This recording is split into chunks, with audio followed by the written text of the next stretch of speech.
செட்டிங்ஸில் உங்களுக்கு என்ன பிரிண்டர் இருக்கோ கனெக்ட் ஆகிருக்கோ அந்த பிரிண்டர் சூஸ் பண்ணிக்கிங்க. அதுக்கப்புறம் ரேஞ்ச் அண்ட் ஆப்ஷன் செலெக்ஷன்ஸில் ஆல்னு செலக்ட் பண்ணிங்கன்னா எல்லா பேஜஸும் உங்களுக்கு பிரிண்ட் ஆகும். இதே பேஜஸ் ஆப்ஷனில் நீங்கள் வந்து பர்டிகுலர் பேஜஸை மென்ஷன் பண்ணலாம். அப்படி இல்லைன்னா என்னது ஒரு சர்டைன் பேஜ் ரேஞ்ச் கூட மென்ஷன் பண்ணலாம்.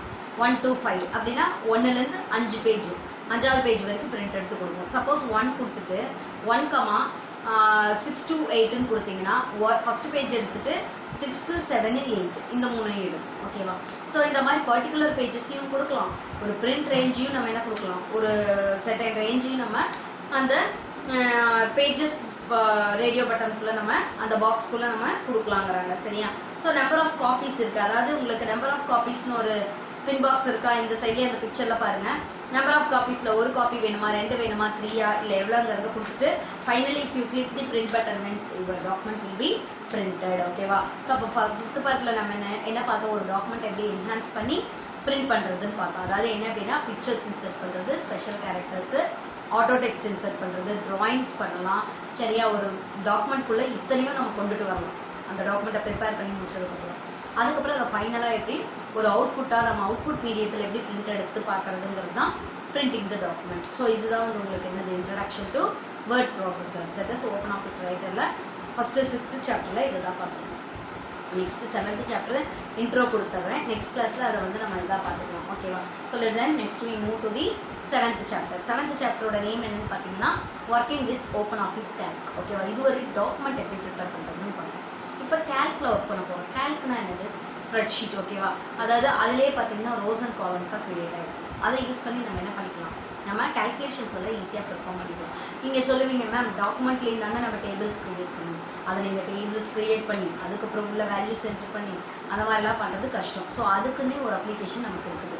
அதுதான் என்னன்னு பார்த்தீங்கன்னா open office calc. So listen, இதில் என்னென்னு கொடுத்துருக்காங்கன்னு பாருங்கள். Introduction to spreadsheet. Spreadsheet is very useful office automation tools to organize, analyze and store data in a tabular form. ஓகேவா? அதாவது ஒரு இதை வந்து ஒரு இன்ஃபர்மேஷனை ஆர்கனைஸ் பண்ணுறதுக்கு, அனலைஸ் பண்ணுறதுக்கு, டேட்டா வந்து டேப்லர் ஃபார்மேட்டில் ஸ்டோர் பண்ணுறதுக்கு நம்ம ஸ்ப்ரெட்ஷீட் வந்து நமக்கு ரொம்ப யூஸ்ஃபுல்லாக இருக்குது. Spreadsheet was developed as computerised equivalent to paper paste accounting work sheet. ஓகேவா? அதாவது என்ன அப்படின்னா நம்ம பேப்பர் பேஸ்ட் அக்கௌண்டிங் ஒர்க் ஷீட்டில் எல்லாம் பெர்ஃபார்ம் பண்ணணும்ல, அதுக்கு ஈக்குவலாக நம்ம கம்ப்யூட்டரைஸ்டு ஒர்க் ஷீட்டாக யூஸ் பண்ணுறதுக்கு it will be very helpful application. Okay, so spreadsheet users can adjust any of the stored values and can observe the effect of the calculated values. That is called what if analysis. Okay, அதான் என்ன பண்ணுவாங்களா அப்படின்னா எந்த values வேணாலும் adjust பண்ணி இருப்பாங்க spreadsheet users. What if analysis use பண்ணி என்ன பண்ணுவாங்க, they can easily retrieve their values. ஓகேவா? நெக்ஸ்ட் பாருங்க, modern spreadsheet can have multiple interacting sheets. ஓகேவா? இப்போ இருக்கிற ஸ்ப்ரெட்ஷீட்ஸ்ல நிறைய இன்டராக்டிவ் ஸ்ப்ரெட்ஷீட்ஸ் இருக்கு. சரியா? and can display data either as a text or numerals or in a graphical form. ஓகேவா? டெக்ஸ்ட்ல காட்டும், நியூமரல்ஸ்ல காட்டும், கிராஃபிக்கல் ஃபார்ம்ல நமக்கு காட்டும் சொல்லியிருக்காங்க. சரியா? Evolution of spreadsheet. ஸ்ப்ரெட்ஷீட்னுடைய எவல்யூஷன், அவருடைய புரட்சி என்னன்னு பார்க்கலாம். டான் பிரிக்லின் அண்டர்லைன் பண்ணிக்கோங்க and Bob Frankston developed the first spreadsheet called Dash. This he calc in which year? 1979 for என்ன கம்ப்யூட்டர்ஸ், Apple 2க்கு கண்டுபிடிச்சாங்க. In 1982ல லோட்டஸ் கார்பரேஷன் எதை இன்ட்ரோடியூஸ் பண்ணிச்சு, லோட்டஸ் 1, 2, 3ங்கிற ஸ்ப்ரெட்ஷீட். ஓகேவா? This was the first to introduce cell names and macros. ஓகேவா? Lotus 1, 2, 3ல தான் செல் நேம்ஸையும் மேக்ரோஸையும் introduce பண்ணாங்க. சரியா? மேக்ரோஸ்னா சிம்பிள்ஸ்னு கூட வச்சுக்கலாம். சரியா? So in 1987 Microsoft corporation introduce என்னது, எக்ஸல் இன்ட்ரடியூஸ் பண்ணுச்சு. அண்டர்லைன் பண்ணிக்கிங்க. எக்ஸல் இம்ப்ளிமெண்டட இது வந்து என்ன பண்ணுச்சுன்னா கை பிளாட்ஃபார்மாக கொண்டு வந்துச்சு, ஐகான்ஸ் பண்ணி. ஓகேவா? அதான் மவுஸ் யூஸ் பண்ணி பாயிண்ட் பண்ணி கிளிக் பண்ணாலே அந்த ஃபங்க்ஷன் வந்து ஷீட்குள்ளே நடக்கும். That is called guide. Okay, so there are lots of other spreadsheet application. Microsoft Excel continues to be the most popular spreadsheet software. நிறைய இந்த மாதிரி நிறைய ஸ்ப்ரெட்ஷீட் சாஃப்ட்வேர் இருந்தாலும் அப்ளிகேஷன்ஸ் இருந்தாலும் மைக்ரோசாஃப்ட் எக்ஸல் தான் என்னது மோஸ்ட் பாப்புலர் ஸ்ப்ரெட்ஷீட் சாஃப்ட்வேரால் எல்லாருமே use பண்ணுற ஒரு ஸ்ப்ரெட்ஷீட் அப்ளிகேஷன் மைக்ரோசாஃப்ட் எக்ஸல்ங்கிறது. இப்போ நம்ம வந்து ஓப்பன் ஆஃபீஸ் கேல்க் யூஸ் பண்ணுறோம், அது வந்து ஒரு ஸ்ப்ரெட்ஷீட் அப்ளிகேஷன் தான். அதாவது ஓப்பன் ஆஃபீஸினுடைய அப்ளிகேஷன். ஓகேவா? அந்த சாஃப்ட்வேர்னுடைய அப்ளிகேஷன்ஸ். ஓகேவா? ஸோ ஆனால் என்னதான் இதை யூஸ் பண்ணாலும் எம்எஸ் எக்ஸலுங்கிறது என்னது, இதுதான் வந்து ரொம்ப பாப்புலர், ஜென்ரலாக எல்லாருமே யூஸ் பண்ணுவாங்க அந்த அப்ளிகேஷன்ஸ் எல்லா இடத்துலையும். சரியா? ஸோ லிசன் பண்ணுங்க, அந்த டூயினோ தேவையில்லை. அது கீழே பாருங்க, which is a popular open source spreadsheet application maintain by Apache foundation. Open office calc Apache ஃபவுண்டேஷனால மெயின்டைன் பண்ணுற ஒரு ஸ்ப்ரெட்ஷீட் அப்ளிகேஷன் என்னன்னு கேட்டாங்கன்னா ஓப்பன் ஆஃபீஸ் கேல்க்குன்னு எழுதணும். சரியா? Next star office calc was the parent application of open office calc. ஓகேவா? Star office கேல்க்குங்கிறது ஓப்பன் ஆஃபீஸ் கேல்க்கினுடைய ஒரு பேரண்ட். இதை யார் டெவலப் பண்ணாங்க அப்படின்னு பார்த்தீங்கன்னா German company namely star division. Underline பண்ணிக்கிங்க. German company namely star division in 1985. ஓகேவா? 1985ல ஒரு ஜெர்மன் கம்பெனி வந்து இதை ஸ்டார் டிவிஷனுங்கிற ஒரு கம்பெனி இதை வந்து இன்ட்ரடியூஸ் பண்ணுச்சு. இந்த இயர் வந்து ஆக்சுவலாக இது புக் பேக் கொஸ்டின் கிடையாது. எவல்யூஷன் ஆஃப் ஸ்ப்ரெட்ஷீட் வந்து 3 மார்க்கில் கேட்டிருந்தாங்க. This year 3 mark question. 2020 3 mark question 11th. சரியா? Working with open office calc பாருங்க. Dash is the spreadsheet component of open office கேட்டாங்கன்னா கேல்க். ஓகேவா? You can enter any kind of data in spreadsheet. ஸ்ப்ரெட்ஷீட்டில் எந்த data வேணால் நம்ம enter பண்ணிக்கலாம். அதை யூஸ் பண்ணி நம்ம என்ன பண்ணிக்கலாம், ஏதாவது ஒரு ரிசல்ட்ஸை நம்ம ப்ரொடியூஸ் பண்ணலாம். அதுக்கப்புறம் பாருங்க, alternatively you can enter data and then use calc in what of manner by changing some of the data and observing the results without having to retype the entire spreadsheet. Entire ஸ்ப்ரெட்ஷீட்டை retype பண்ணாமே நம்ம என்ன பண்ணலாம், அதில் என்ன நடக்குது, என்ன datas display ஆகுதுங்கிறது நம்ம பார்க்கலாங்கிறாங்க. ஃபர்ஸ்ட் ஸ்ப்ரெட்ஷீட் என்னது, விசி கேல்க்குன்னு சொன்னோம். அதனோட ஹிஸ்ட்ரி தான் டூயினோட கொடுத்துருக்காங்க. இந்த டூயினோ முக்கியம் பாருங்க. So which dash was the first spreadsheet for personal computers originally released for the Apple II by VisiCorp அப்படின்னு கேட்டாங்கன்னா VisiCalc. That means visible calculator அப்படின்னு சொல்லுவாங்க. சரியா? பர்சனல் கம்ப்யூட்டர்ஸ்க்காக ஃபர்ஸ்ட் இது இந்த ஸ்ப்ரெட்ஷீட்டை ரிலீஸ் பண்ணாங்க. யார் அப்படின்னா for Apple II computers by whom நான் விசி குரூப்னால இன்ட்ரடியூஸ் பண்ணியிருக்காங்கன்னு சொல்லியிருக்காங்க. நெக்ஸ்ட் பாருங்க. So it is considered that VisiCalc turn the micro computer from a hobby for computer enthusiast into the serious business tool, prompting IBM to introduce the IBM PC 2 years later. It was sold over 7 lakh copies in 6 years and as many as 1 million copies over its history. ஓகேவா? ஸோ இது சும்மா history. அந்த first 4 lines தான் நம்ம முக்கியம் 1 மார்க்ல கேட்கறது. அடுத்து ஓப்பன் ஆஃபீஸ் கேல்க்குடைய ஃபீச்சர்ஸ் என்னென்ன இருக்குன்னு பார்க்கலாம். So lesson connecting with Excel. ஓகேவா? நம்ம என்ன பண்ணிக்கலாம், எக்ஸலோட ஈஸியாக இதை கனெக்ட் பண்ணிக்கலாங்கிறாங்க. அதை ஓப்பன் பண்ணலாம், எடிட் பண்ணலாம், சேவ் பண்ணலாம். சரியா? எக்ஸல்லையும் இது எல்லாத்தையும் பண்ணலாங்கிறாங்க. ஓப்பன் ஆஃபீஸில் இருக்கிற எல்லாத்தையுமே அதில் இம்ப்ளிமெண்ட் பண்ணிக்கலாம் அப்படின்னு சொல்கிறாங்க. அடுத்தது ஆட்டோ சம்னா என்னன்னு பாருங்க. லிசன், அதாவது கிளஸ்டர் ஆஃப் அட்ஜசன்ட் செல்ஸை என்ன பண்ணிடும், அதுவே ஆட் பண்ணிடும். கிளஸ்டர் என்னது, குரூப்னு சொல்லுவாங்க. Cluster means what, group formation. ஓகேவா? ஸோ அப்போ குரூப்பாக இருக்கிற அந்த பக்கத்து செல்ஸில் இருக்கிறத அதுவே குரூப் பண்ணி ஆட் பண்ணி கொடுத்துரும். ஆட்டோசம் இதில் பாசிபிள். List autofill. ஓகேவா? அதாவது என்ன அப்படின்னா செல்ஃப் ஃபார்மேட்டிங்க நியூ ஐட்டம் வந்து ஒரு எண்ட் ஆஃப் த லிஸ்ட்டில் ஆட் ஆகுறப்ப ஆட்டோமேட்டிக்காக என்ன பண்ணிடும், இந்த செல்ஸை வந்து அது ஆட்டோமேட்டிக்காக வந்து செல்ஃப் ஃபார்மேட் வந்து பண்ணிகிட்டே இருக்கும். அடுத்தது ஆட்டோஃபில். ஓகேவா? அதாவது ஒரு செல்லு நம்ம கிரியேட் பண்ணாலே போதும், ஆட்டோமேட்டிக்கலாக என்ன பண்ணிடும், எல்லா இதுக்கும் அதுவே ஆட்டோஃபில் பண்ணிடும். அதாவது காப்பி ஃபங்க்ஷன் மாதிரி. சரியா? ஸோ டேட் எல்லாம் எப்படி, இப்போ நெக்ஸ்ட் டேட் வந்து நம்ம கண்டுபிடிக்க தேவையில்லை, ஜஸ்ட் கிளிக் பண்ணி ட்ராக் பண்ணால் அடுத்தடுத்து ஒன்றா இன்க்ரிமெண்ட் ஆகிறத அதுவே பண்ணி கொடுத்துரும். அடுத்து சார்ட்ஸ். ஓகேவா? அதாவது என்ன அப்படின்னா உங்களோட டேட்டாவை கிராஃபிக்கலாக ரெப்ரசென்ட் பண்ணணும். அதாவது bar chart, pie chart, line chart, graphs இந்த மாதிரி கொடுக்கணும்னு நினச்சிங்கன்னா சார்ட்ஸுங்கிற ஃபீச்சர் கூட உங்களுக்கு எதில் இருக்குது, ஓப்பன் ஆஃபீஸ் கேல்க்கில் இருக்குது. ஃபங்க்ஷன்ஸ். ஓகேவா? அதாவது நீங்கள் என்ன பண்ணலாம் அப்படின்னா டேட்டாவில் இப்போ ஏதாவது ஒரு காம்ப்ளெக்ஸான கால்குலேஷன்ஸ் எல்லாம் பெர்ஃபார்ம் பண்ணுறீங்கன்னா you can create a formula using functions use பண்ணி நீங்களே ஃபார்முலாவை கிரியேட் பண்ணி பண்ணலாம்னு சொல்கிறாங்க. நெக்ஸ்ட் என்ன அப்படின்னா டேட்டாபேஸ் ஃபங்க்ஷன்ஸ். இந்த டேட்டாபேஸ் ஃபங்க்ஷன்ஸ் யூஸ் பண்ணி நீங்கள் என்ன பண்ணலாம்னா டேட்டாஸ் எல்லாத்தையும் அரேஞ்ச் பண்ணலாம், ஸ்டோர் பண்ணலாம், ஃபில்டர் பண்ணலாம்.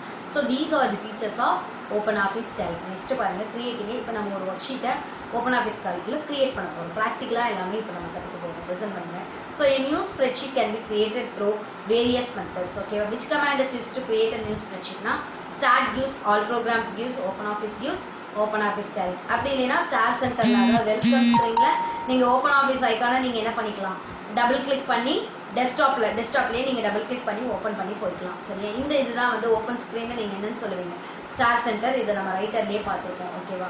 ஸோ ஓப்பன் ஆஃபீஸ்னுடைய ஒன் ஆஃப் தி காம்பனண்ட் யார், calc தான். ஓகேவா? ஸோ calc வந்து அதனுடைய ஒன் ஆஃப் தி பார்ட். ஓகேவா? So it may be invoked from the start center by simply clicking the spreadsheet icon. Spreadsheet அந்த வெல்கம் ஸ்க்ரீனில் இருக்கிற, தட் மீன்ஸ் ஸ்டார் சென்டர் ஸ்க்ரீனில் இருக்கிற ஓப்பன் ஆஃபீஸ் calc ஐக்கானை ஸ்ப்ரெட்ஷீட் ஐக்கானை டபுள் கிளிக் பண்ணீங்க அப்படின்னா you can simply enter into your open office calc அப்ளிகேஷனுக்குள்ளே நீங்கள் என்டர் ஆகிடலாம்னு சொல்லியிருக்காங்க. புரியுதா? இந்த நெக்ஸ்ட் பாருங்க, a new spreadsheet can also be created by selecting which command. How can you create a new spreadsheet in open office calc ன்னு கேட்டால் என்ன பண்ணுவீங்க, file gives, new gives spreadsheet. Underline பண்ணிக்கிங்க, 1 மார்க்கில் கேட்பாங்க. சரியா? ஸோ இதை கொடுத்ததுக்கப்புறம் ஓப்பன் ஆஃபீஸ் கால்குல ஒரு விண்டோ வந்து 7.2 கொடுத்துருக்காங்களா, ஸோ அந்த விண்டோ டிஸ்பிளே ஆகும். நம்ம எப்படி எலமெண்ட்ஸ் ஆஃப் இதெல்லாம் பார்த்தோம் ரைட்டர்ல, அதே மாதிரி தான் இதுலையும். சரியா? ஸோ அதில் பாருங்க, இதனுடைய அவுட்லைன் வந்து நமக்கு எப்படி இருக்கும், அதர் அப்ளிகேஷன் விண்டோ மாதிரி தான் இருக்கும். Main area of the calc window is called dash or dash work area or worksheet. Underline பண்ணிக்கிங்க. What is the name of the main area of the calc விண்டோன்னு கேட்டாங்கன்னா work area or work ஷீட்னு எழுத தெரியும். சரியா? அதுக்கப்புறம் work ஷீட்னா என்னன்னு பார்க்கலாம். லிசன் பண்ணுங்க. Which is a grid of cells with a programmable calculator attached to each cell கேட்டா என்ன எழுதும்? Work sheet. ஒர்க் ஷீட்டுங்கிறது என்னது? ஒரு கிரிட் ஆஃப் செல்ஸாக இருக்கும். அதில் ஒவ்வொன்றுக்கும் ப்ரோக்ராமபிள் கால்குலேட்டர் வந்து அட்டாச் ஆகிருக்குங்கிறாங்க. சரியா? நீங்கள் ஒரு ஒர்க் ஷீட் ஓப்பன் பண்ணும்போது how many worksheets are available in default பார்த்தீங்கன்னா அந்த பிக்சரில் கீழே பாருங்க, கீழேருந்து ஒரு இதுக்கு மேலே பார்த்தீங்கன்னா 3 ஷீட் இருக்கா. Sheet 1, sheet 2, sheet 3. By default how many sheets are available while you opening a new spreadsheet means 3 sheets available இருக்கும். You can include more sheets and organize them. உங்களுக்கு வேணும்னா நிறைய ஷீட்ஸை நீங்கள் கிரியேட் பண்ணி அதை ஆர்கனைஸ் பண்ணலாம்னு சொல்கிறாங்க. சரியா? ஸோ பாருங்கள், அவங்க ஒவ்வொன்றா ஏரோ போட்டிருக்காங்க இல்லையா, அதை தான் வந்து உங்களுக்கு பார்ட்ஸ் மாதிரி சயின்ஸ்ல எல்லாம் நம்ம பார்ட்ஸ் மார்க் பண்ணோம் இல்லையா, அந்த மாதிரி கொடுத்துருக்காங்க. Title bar, menu bar, name box or address box நீங்கள் பார்த்துக்குங்க. ஃபார்முலா பார், சரி டைட்டில் பார், அதுக்கப்புறம் control buttons, menu bar, toolbar, name box or address box, quick function wizard, formula bar, formatting properties, zoom, scroll bar and status bar. இத்தனை elements, இத்தனை பார்ட்ஸையும் நம்ம தான் டீட்டெயில்டாக பார்ப்போம் கீழே. சரியா? ஸோ வேற ஒன்றும் இல்லை. லிசன் பண்ணுங்க. Parts of the OpenOffice Calc window. ஓகேவா? ஸோ இது வந்து ரைட்டர் விண்டோ மாதிரியே தான் இருக்கும் இதனுடைய அப்பியரன்ஸ். அதே மாதிரி workspace of the writer is a big blank ஏரியாவாக இருக்கும். அதே கால்க் வந்து எப்படி இருக்கு? கிரிட் ஆஃப் செல்ஸாக இருக்கு. கிரிட் ஆஃப் செல்ஸ்னா கட்டங்கள் அப்படிம்பாங்க, நெருக்கமான கட்டங்கள் அப்படிம்பாங்க. தமிழில் தெளிவாக உங்களுக்கு சொல்லணும் அப்படின்னா, இதே ஓப்பன் ஆஃபீஸ் ரைட்டரில் எப்படி இருந்தது? ஒரு பிளாங்காக இருந்தது. நம்ம போய் அதில் என்ன பண்ணுவோம்? டாக்குமெண்ட்டை டைப் பண்ணும். ஆனால் வந்து இங்கே ஓப்பன் ஆஃபீஸ் கால்கில் பார்த்தீங்கன்னா அதனுடைய ஒர்க்கிங் ஏரியா, அதாவது ஒர்க் ஷீட் எப்படி இருக்கும்? கிரிட் ஆஃப் செல்ஸாக இருக்கும்னு சொல்கிறாங்க. சரியா?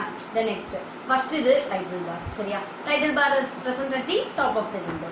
ஓகேவா? இதில் என்ன பண்ணலாம்? அந்த ஃபைலோட நேமு, அப்ளிகேஷனோட நேம் எல்லாமே எங்கே டிஸ்பிளே ஆகும்? நமக்கு டைட்டில் பாரில் தான் டிஸ்பிளே ஆகும். இந்த open office Calc the default name for first unsaved work sheet is dash untitled 1. எல்லாத்துக்கும் இருக்கும். ரைட்டர்லையும் டிஃபால்ட்டாக அது எந்த நேமில் சேவ் ஆகிருக்கும்? அன்டைட்டில்டு 1ன்னு சேவ் ஆகிருக்கும். நம்ம சேவ் பண்ணிட்டோம்னா அந்த நேமில் அந்த அன்டைட்டில்டு 1 என்ன ஆகிடும்? ரீப்ளேஸ் ஆகிடும். ஓகேவா? நம்ம கொடுத்த நேமில் அந்த அன்டைட்டில்டு 1 ரீப்ளேஸ் ஆகி நம்ம கொடுத்த நேமாக மாறிடும். புரியுதா? சரி, இதுதான் டைட்டில் பாருங்க. இது சேம் ரைட்டரில் இருக்கிற அதே இதுதான் இதுலேயும் கொடுத்துருக்காங்க. அடுத்தது கண்ட்ரோல் பட்டன்ஸ்னால் என்னென்னு பார்க்கலாம். ஸோ கண்ட்ரோல் பட்டன்ஸ்னால் உங்களுக்கு தெரிஞ்ச விஷயம் தான். என்னென்ன இருக்கும்? Minimise, maximise, close button. ஓகேவா? ஸோ மெனு பார் பாருங்கள். டைட்டில் பார் கீழே இருக்கிறது தான் என்னது? Menu bar. ஓகேவா? ஓப்பன் ஆஃபீஸ் ரைட்டர் மாதிரி ஏதாவது ஃபைல் என்னென்ன இருக்கும்? Create, new file, open, close, save, சேவர்ஸ், பிரிண்ட், எக்ஸ்போர்ட், இது எல்லாமே ஃபைல் மெனுவில் இருக்கும். எடிட்டில் என்ன இருக்கும்னா cut, copy, paste, redo, undo, fill. ஓகேவா? இது எல்லாமே என்னது? எடிட் மெனுவில் இருக்கும். சரியா? எடிட்டிங் ஆப்ஷன்ஸ் எல்லாமே எடிட் மெனுவில் இருக்கும். வியூ மெனுவில் என்னென்ன இருக்கும்? அதாவது கால்குனுடைய என்வரான்மெண்ட்டை மாற்றுறதுக்கான எல்லா கமாண்ட்ஸுமே எங்கே இருக்கும்? வியூ மெனுவில் தான் இருக்கும். ஓகேவா? நெக்ஸ்ட் என்ன அப்படின்னா இன்சர்ட் மெனு. ஓகேவா? ஸோ இந்த இன்சர்ட் மெனுவில் என்ன இருக்கும் அப்படின்னா நீங்கள் cells, columns, rose, functions, stats, இந்த மாதிரி நிறையா கிராஃப்ஸு, சரியா, நிறையா நீங்கள் இன்சர்ட் பண்ணலாம். அடுத்த பிக்சர் கூட நீங்கள் இன்சர்ட் பண்ணலாம். ஸோ ஃபார்மேட் மெனு பாருங்கள். இதில் என்ன இருக்கும் அப்படின்னா text and sell formatting features எல்லாமே, அதாவது இந்த செல்லுக்குள்ளே டெக்ஸ்ட்டு எல்லாமே ஃபார்மேட் பண்ணிக்கலாம். சரியா? ஸோ டூல்ஸ்னால் என்னன்னு பாருங்கள். இதில் வந்து நீங்கள் ஸ்பெல் செக் கொடுக்கலாம், document production, the next insert picture, macros, எல்லா டூல்ஸும் டூல்ஸ் ஆப்ஷன்ஸ்குள்ளே யூஸ் பண்ணலாம். டேட்டா மெனுக்குள்ளே என்ன இருக்குன்னு பார்த்தீங்கன்னா, அதாவது நீங்கள் டேட்டாவை மேனிப்புலேட் பண்ணுறது, அதாவது சார்ட், ஃபில்டர், சப்டோட்டல், வேலிடிட்டி, இது எல்லாமே இதில் இருக்கும், டேட்டா மெனுக்குள்ளே இருக்கும். விண்டோ மெனுவில் என்ன இருக்கும் அப்படின்னு பார்த்தீங்கன்னா new window, close, split, freeze, இந்த மாதிரி ஆப்ஷன்ஸ் எல்லாம் விண்டோ மெனுவில் இருக்கும். அடுத்தது ஹெல்ப் மெனுவில் என்ன இருக்கும் அப்படின்னு பார்த்தீங்கன்னா பில்ட் ஹெல்ப் ஃபீச்சர்ஸ் எல்லாமே எதில் இருக்கும்? ஹெல்ப் மெனுவில் இருக்கும். ஓகேவா? அப் டு நம்ம எது வரைக்கும் பார்த்துருக்கோம்? மெனு பார் வரைக்கும் பார்த்துருக்கோம். நெக்ஸ்ட் கிளாஸில் நம்ம என்ன பண்ணிடலாம்? அடுத்தது கொஞ்சம் டக்குன்னு சொல்லிடுவேன். ஏன்னா எலமெண்ட்ஸ் எக்ஸ்பிளைன் பண்ணுறதே இவங்க வந்து ஒரு 4 பேஜ் கொடுத்துருக்கான். சரியா? ஸோ இந்த ஃபாஸ்ட்டாக எக்ஸ்பிளைன் பண்ணிக்கலாம். ஆனால் இது வந்து தேவையில்லை, ஷார்ட்டாக சொல்லலாம் உங்களுக்கு. சரியா? ஸோ என்னென்னு பாருங்கள், இவ்வளோ எலாபரேட் தேவையில்லை. டக்குன்னு பார்க்கலாம். நெக்ஸ்ட் கிளாஸில் என்ன பண்ணிக்கலாம், இல்லை பாதி நம்ம ஃபஸ்ட் பார்ட் முடிக்கிறதுக்கு பார்க்குறேன். ஃபஸ்ட் பார்ட் முடியாது, 2 classes வேணும். கொஞ்சம் 7th லெசன் வந்து உங்களுக்கு இழுக்கும், கொஞ்சம் டைம் எடுக்கும் முடிக்கிறதுக்கு. ஏன்னா நிறைய பார்ட்ஸ் இருக்குது, அதில் 5 parts இருக்குது. 5மே உங்களுக்கு கொஞ்சம் ஸ்லோவாக சொன்னால் தான் அண்டர்ஸ்டாண்ட் ஆகும். இதில் ஏதாவது டவுட் இருந்தால் எனக்கு கால் பண்ணுங்கள், டெக்ஸ்ட் பண்ணுங்கள்.